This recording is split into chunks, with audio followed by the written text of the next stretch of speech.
अगर आज आप सच में सुनने के लिए तैयार हैं, तो ये वीडियो आपके जीवन की दिशा बदल सकता है।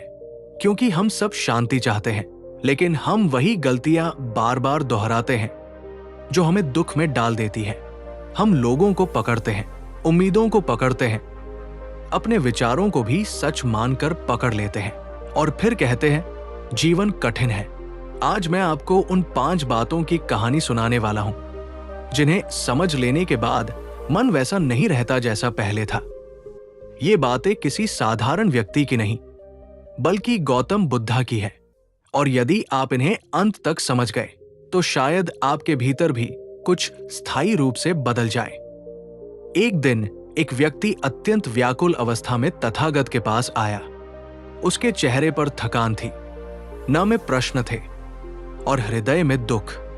उसने कहा, भगवान, जीवन इतना कठिन क्यों है? शांति कहीं मिलती ही नहीं। बुद्ध ने उसकी ओर शांत दृष्टि से देखा और पास रखी मिट्टी को हाथ में लेकर बोले, जीवन कठिन नहीं है, तुम्हारा उसे पकड़ने का तरीका कठिन है।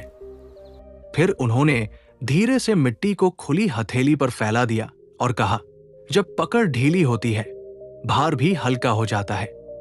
पहली बात उन्होंने सिखाई, आसक्ति ही दुख का मूल है।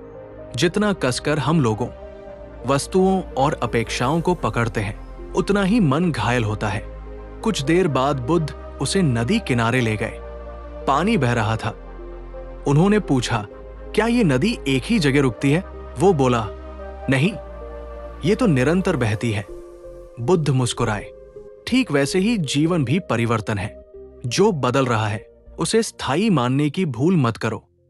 दूसरी बात उन्होंने समझाई, परिवर्तन ही सत्य है। जो आज है वो कल नहीं रहेगा।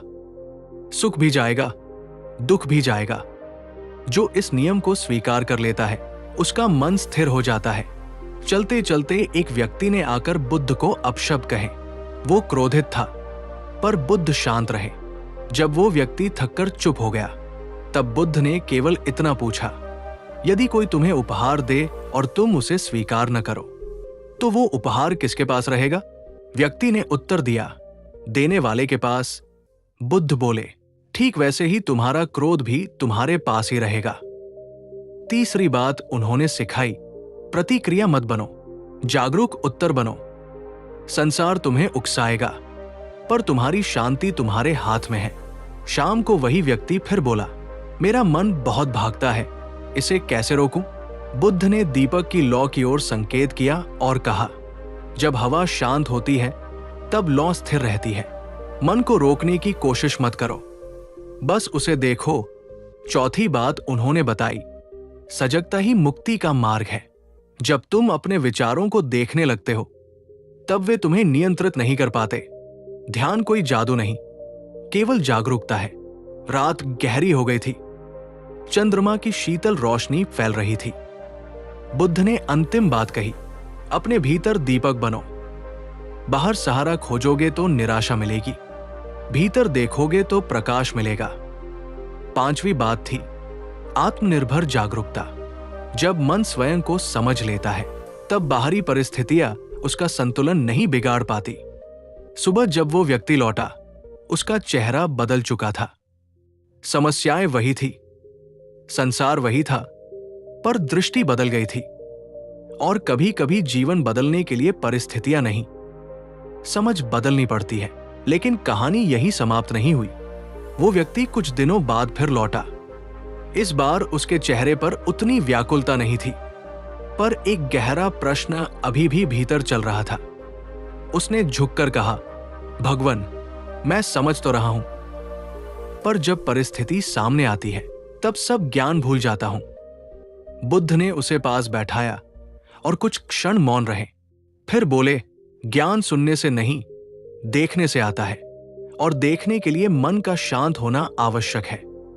उन्होंने पास पड़ी एक वीणा उठाई, उसकी एक तार को बहुत कस दिया, वो टूट गई।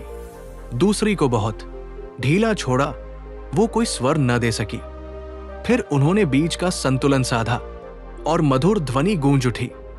बुद्ध ने कहा, जीवन भी ऐसा ही है, न अत्यधिक नियंत्रण, न पूर्ण लापरवाही। मध्यम मार्ग ही शांति देता है। ये छठी बात थी, संतुलन का मार्ग। जो अति में जीता है वो अशांति को आमंत्रित करता है। वो व्यक्ति गहराई से सुन रहा था। उसने पूछा, लेकिन मन बार बार भटकता क्यों है? बुद्ध उसे जंगल के भीतर ले गए। वहां बंदरों का एक झुंड उछल कूद कर रहा था। बुद्ध ने मुस्कुराकर कहा, मन भी ऐसा ही है, चंचल, अस्थिर, एक डाल से दूसरी डाल पर कूदता हुआ। फिर बोले, यदि तुम हर बार उसके पीछे भागोगे तो थक जाओगे। बस बैठकर उसे देखो, धीरे धीरे वो स्वयं शांत होगा।